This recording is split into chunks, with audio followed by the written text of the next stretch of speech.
আমি ক্লান্ত, আমি সত্যি খুব ক্লান্ত। কত চেষ্টা করলাম কিন্তু কিছুতেই কিছু হলো না। জীবন যেন আমাকে প্রতিবার নতুন করে হারিয়ে দেয়। একসময় স্বপ্ন দেখতাম অনেক বড় কিছু করার, কিন্তু সময়ের সাথে সাথে কেমন যেন থমকে গেছি। এখন শুধু সময় বয়ে চলে আর আমি দিন দিন নিজেকে হারিয়ে ফেলছি। কিন্তু না, তুমি আর এইভাবে চলতে পারো না। তোমার নিজেকে বদলাতেই হবে, তোমাকে তোমার স্বপ্নের পথে ফিরে যেতে হবে।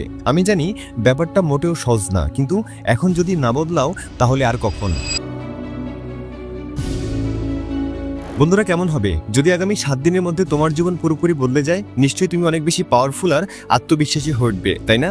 আর তোমার সাথে ঠিক এমনটাই হতে চলছে, কারণ নগর বায়োস্কোপের আজকের ভিডিওতে আমি তোমাকে মাত্র 4টি স্টেপ শিখিয়ে দিব, যেগুলো ফলো করার মাধ্যমে মাত্র 7 দিনের মধ্যে তুমি নিজেকে পরিবর্তন করতে পারবে। তাই না টেনে ভিডিওটি একদম শেষ পর্যন্ত দেখবে, কারণ ভিডিওটির প্রত্যেকটি কথা আজকে তোমার জন্য খুবই গুরুত্বপূর্ণ হতে চলছে।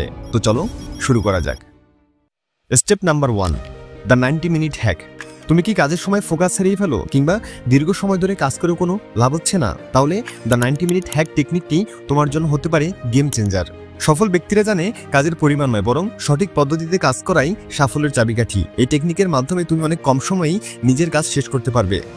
দ্য 90 মিনিট হ্যাক হলো একটি সাইকোলজিক্যাল টেকনিক, যেখানে তুমি প্রতিবার 90 মিনিট গভীর মনোযোগ সহকারে কাজ করবে, তারপর একটি ছোট্ট ব্রেক নেবে। এটি আমাদের মস্তিষ্কের আল্ট্রাডাইন রিদম নামক স্বাভাবিক চক্রকে কার্যকর করে।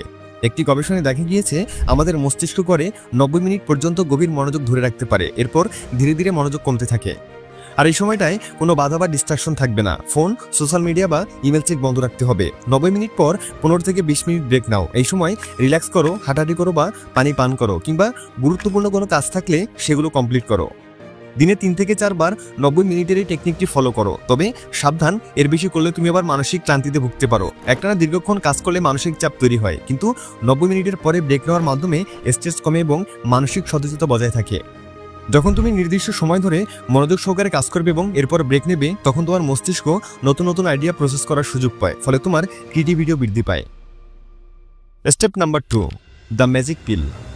যদি আমি তোমাকে বলি যে এমন একটি ওষুধ রয়েছে যেটি খাওয়ার ফলে তোমার মানসিক শক্তি বৃদ্ধি পাবে, তুমি দিনভর অনেক বেশি ফিট এবং অ্যাক্টিভ থাকতে পারবে, তোমার মাইন্ড রিফ্রেশমেন্টে ভরপুর থাকবে, জীবনকে তুমি নতুনভাবে উপভোগ করা শিখতে পারবে, তাহলে কি তুমি সেই ওষুধটি খেতে চাইবে?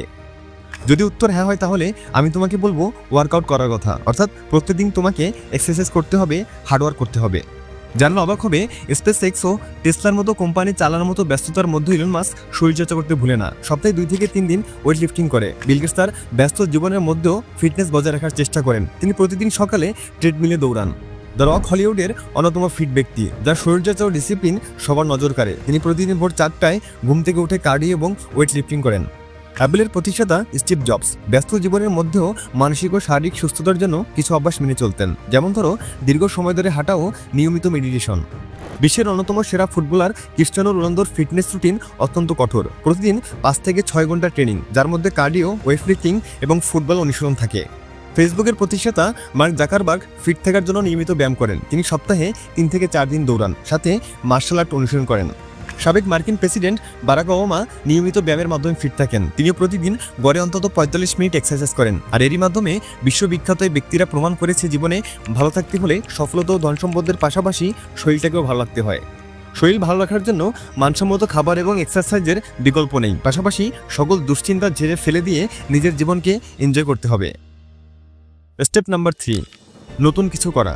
আমাদের প্রতিদিনের ডেইলি রুটিন অনেক সময় একঘেয়ে হয়ে যায়, যার ফলে সারাদিন আমাদের মেজাজ খিটখিটে থাকে, মানসিক অশান্তির সৃষ্টি হয়।